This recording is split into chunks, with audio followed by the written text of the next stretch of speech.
bikin fans timnas marah dengarnya. Pengakuan mengejutkan legenda sepak bola Thailand soal masa depan timnas Indonesia. Bangga dan bikin merinding dengarnya. Gemparkan Amerika Serikat dan sekitarnya. Ternyata Maarten Paes diakui karena hal ini. Didasari iri hati dan dengki, media Vietnam berani ngatain timnas Indonesia seperti ini jelang Indonesia versus Irak. Jiwa nasionalisme sangat tinggi. Luar biasa pemain ini. Sudah nggak sabar membela Panji Merah Putih.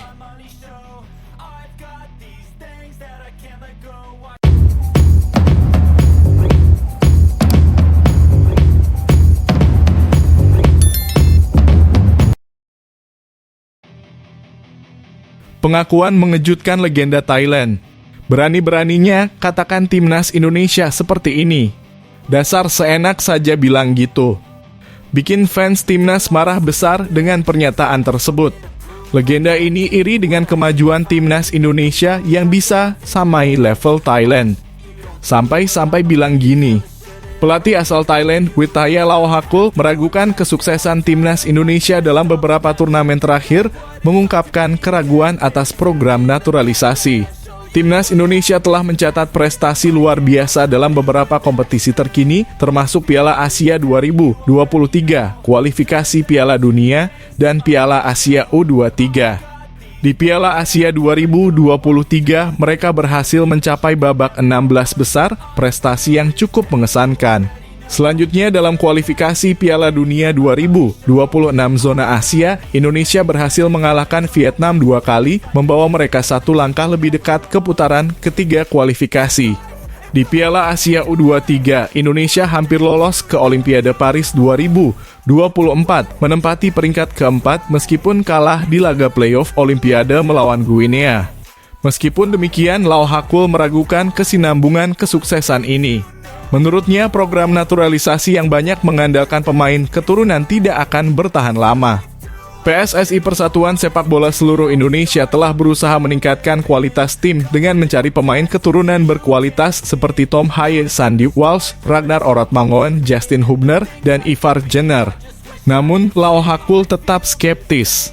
Meskipun program ini telah menunjukkan hasil yang signifikan dalam jangka pendek, Lauhakul meragukan keberhasilannya dalam jangka panjang menurutnya. Stabilitas dan keberlanjutan prestasi tim nasional harus dibangun melalui pengembangan bakat dari usia dini hingga tingkat akademi. Dengan demikian, perdebatan tentang keberhasilan jangka panjang timnas Indonesia masih terus berlanjut, sementara para penggemar sepak bola menantikan keputusan dan langkah selanjutnya dari Federasi Sepak Bola Indonesia.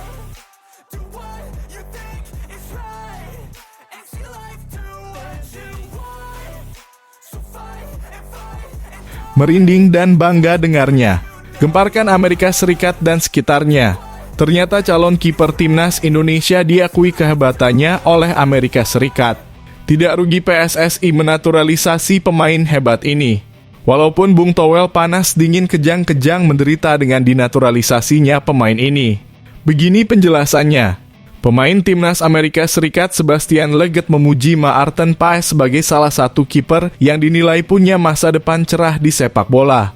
Itu diungkapkan gelandang FC Dallas ini dalam sebuah podcast resmi klub. Sebagai rekan satu tim, Leggett mengaku dekat dengan pemain yang baru jadi warga negara Indonesia dalam kurung WNI ini. Saya dekat dengan Maarten Paes. Maksudnya saya dekat dengan semua, tetapi saya sering berbincang dengannya. Maarten salah seorang yang terdekat, katanya, saya senang dengan semua yang dia lakukan. Dia punya talenta dan saya pikir menembus batas untuk dirinya FC Dallas dan semua kegiatan masa depannya, ujar Leggett. Pemain 31 tahun ini juga terlihat senang dengan keputusan Paes menjadi WNI. Bagi Leggett ini gelombang baru yang dipilih Paes dan akan menjadi perjalanan yang menantang. Jika tidak ada kendala, Paes kemungkinan dipanggil Shin Tae-yong untuk membela timnas Indonesia di kualifikasi Piala Dunia 2026 pada awal Juni nanti ke Jakarta pada 6 dan 11 Juni. Indonesia akan berhadapan dengan Irak dan Filipina. Salah satu dari dua laga ini harus dimenangkan tim Merah Putih agar bisa melaju ke fase ketiga kualifikasi. Saat ini Indonesia bertengger di peringkat kedua grup F kualifikasi Piala Dunia 2026 zona Asia. Dari 4 pertandingan, Indonesia telah membukukan 7 poin. Soal pemanggilan Paes, Shin tak ingin gegabah. Situasi dan kondisi semua pemain, termasuk Paes, akan ditimbang dengan saksama sebelum akhirnya masuk daftar panggil. Jadi saya tidak bisa kasih jawaban pasti karena harus hati-hati. Memang sudah sumpah Maarten Paes, tapi harus kita lihat nanti situasinya akhir Mei bagaimana, ucap Shin Selasa 14 Mei.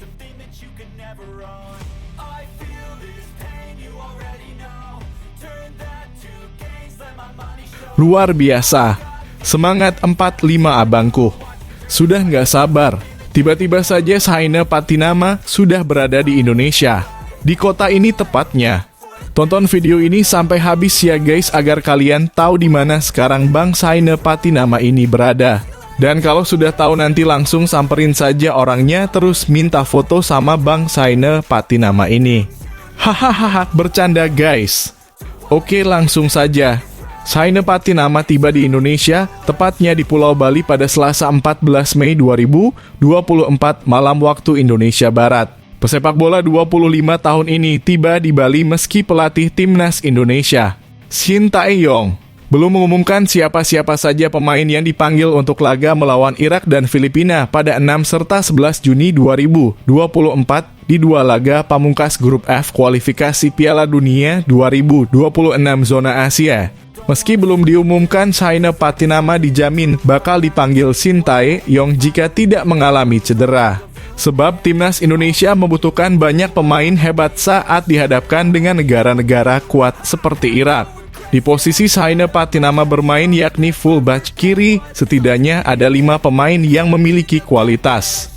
Selain Saina Patinama ada Nathan Chu Aon, Calvin Verdong, Pratama Arhan, dan Edo Febriansah. Nama yang disebut terakhir diprediksi akan tersisih dan otomatis tinggal menyisakan 4 nama lain. Lantas, siapa yang akan menjadi wingback atau fullback kiri andalan timnas Indonesia saat bersua Irak dan Filipina? Jika proses naturalisasi Calvin Verdong rampung bulan ini dan yang bersangkutan tersedia untuk laga kontra Irak dan Filipina, pesepak bola 27 tahun ini diprediksi menjadi pilihan utama Shin Tae-yong di sektor kiri pertahanan.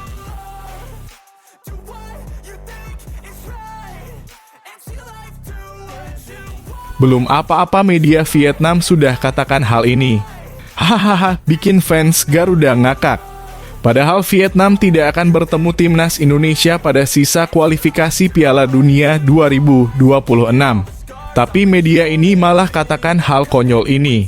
Benar-benar nggak habis pikir dengan media ini. Menunjukkan bahwa level Indonesia sudah jauh di atas Levan Bani Nguyen. Beginilah pernyataan lucu yang dilontarkan media Vietnam. Simak ulasan berikut ini. Timnas Indonesia akan diperkuat 17 pemain abroad saat menjamu Irak dan Filipina di kualifikasi Piala Dunia 2026 zona Asia. Hal ini menjadi sorotan banyak pihak, salah satunya dari media Vietnam, Soha. Saat ini timnas Indonesia menempati posisi kedua di klasemen grup F putaran kedua kualifikasi Piala Dunia 2026 zona Asia dengan 7 poin dari 4 laga. Artinya skuad Garuda hanya memerlukan 1 kemenangan untuk bisa lolos ke putaran ketiga. Timnas Indonesia sendiri masih memiliki 2 pertandingan tersisa di fase grup. Selain menghadapi Irak, skuad Garuda juga akan melakoni pertemuan kedua kontra Filipina pada Juni mendatang. Soha menilai peluang Vietnam yang juga menghuni grup F makin kecil untuk lolos ke putaran ketiga jika Indonesia memanggil seluruh pemain naturalisasi mereka untuk kualifikasi Piala Dunia 2026. Pelatih Indonesia Shin Tae-yong diperkirakan akan memanggil 17 pemain bintang yang bermain di luar negeri untuk memperkuat timnas. Hal ini membuat peluang Vietnam melanjutkan kualifikasi Piala Dunia semakin tipis, tulis Soha. Sementara itu, Shin Tae-yong mengatakan sejauh ini persiapan timnas Indonesia cukup baik jelang laga kontra Irak. Juru taktik asal Korea Selatan itu pun tak ragu menargetkan kemenangan atas singa Mesopotamia. Persiapan baik dan ada 2 pertandingan di Juni nanti. Saya akan berusaha semaksimal mungkin untuk mendapatkan kemenangan di 2 pertandingan nanti, kata Shin Tae-yong.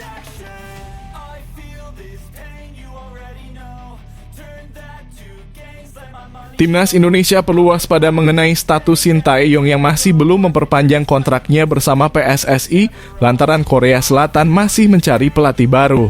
Sang pelatih asal Korea Selatan telah berjasa kepada sepak bola Indonesia sejak ditunjuk sebagai pelatih Timnas Indonesia pada akhir tahun 2019 silam. Sejak kedatangannya, Shin Tae-yong berhasil menyulap skuad Garuda sebagai salah satu tim yang diperhitungkan di Asia. Meski belum bisa mempersembahkan trofi, STY berhasil membawa Timnas Indonesia tampil di fase gugur Piala Asia 2023. Yang pertama kalinya sepanjang keikutsertaan mereka di ajang ini. Kemudian Timnas Indonesia U23 asuhannya juga langsung menciptakan sejarah dengan masuk 4 besar di Piala Asia U23 2024 dalam keikutsertaan pertama mereka di ajang tersebut. Garuda Muda bahkan hampir lolos ke Olimpiade Paris 2024 jika saja mereka mampu meraih kemenangan dalam salah satu laga kontra Uzbekistan, Irak, dan Guinea. Meski pada akhirnya gagal ke Paris, Shin Tae-yong tetap akan mendapatkan perpanjangan kontrak karena sudah melebihi targetnya dengan mengantarkan Timnas Indonesia U23 mencapai fase gugur Piala Asia U23 2024. Ketua Umum PSSI Erick Thohir menjanjikan adanya kontrak hingga 2027 yang mana merupakan tahun penyelenggaraan Piala Asia yang berikutnya. Namun hingga kini Shin Tae-yong masih belum menandatangani kontrak tersebut secara resmi. Artinya sang pelatih asal Korea Selatan tersebut bakal bebas pada Juni mendatang. Sang pelatih berusia 53 tahun itu sendiri telah memberikan update mengenai status kontraktualnya kepada pers pada Selasa 14 Mei 2024. Menurutnya dirinya belum bisa meresmikan pembaruan kontrak dengan PSSI karena sang ketua umum Erick Thohir masih sibuk. Shin Tae-yong memperkirakan bahwa dirinya bakal bertemu dengan Erick Thohir untuk membahas kontrak pada pekan depan. Karena memang Pak Erick banyak kesibukan jadi belum ada tanggal bertemu. Tapi kemungkinan besar minggu depan akan bertemu Pak Erick, kata Shin Tae-yong sebagaimana dilansir dari Antara. Ini memang belum ditandatangani tapi memang sudah ada pembicaraan dengan Pak Erick bahwa akan terus bersama sampai tahun 2027, ucap Shin. Sementara itu, di Korea Selatan, Federasi Sepak Bola Korea Selatan KFA masih mencari pelatih baru untuk tim nasional KFA telah memutuskan untuk berpisah dengan pelatih top asal Jerman, Jurgen Klinsmann, menyusul kegagalan mereka menjuarai Piala Asia 2023 lalu. Piala Asia 2023 sudah rampung sejak Februari lalu, namun timnas Korea Selatan tak kunjung menemukan pelatih baru. Sebelumnya, KFA mengincar Jesse Marsch, mantan pelatih RB Leipzig dan Leeds United, sebagai pengganti Klinsmann. Namun demikian, pada Selasa 14 Mei 2024 dini hari waktu Indonesia Barat, telah dikonfirmasi bahwa Marsch bakal menangani timnas Kanada, yang akan menjadi tuan rumah Piala Dunia 2026 bersama Amerika Serikat dan Meksiko nanti. Tak heran, nama Shin Tae-yong pun kembali mencuat dalam radar KFA yang masih berupaya mencari pelatih baru. Sang pelatih berusia 53 tahun itu sendiri diketahui pernah menyampaikan keterbukaannya untuk kembali ke Korea Selatan. Impian terakhir saya adalah kembali ke Korea dan kembali menantang tim nasional Korea, kata Shin Tae-yong kepada Ocean. Sebagai pengingat, Shin Tae-yong merupakan pelatih timnas Korea Selatan pada periode 2014 hingga 2018. Dia menemani Taeguk Warriors yang diperkuat Son Heung-min di Piala Dunia 2018 hingga memulangkan Jerman di fase grup. Meski Korea Selatan juga gagal lolos ke fase gugur pada saat itu.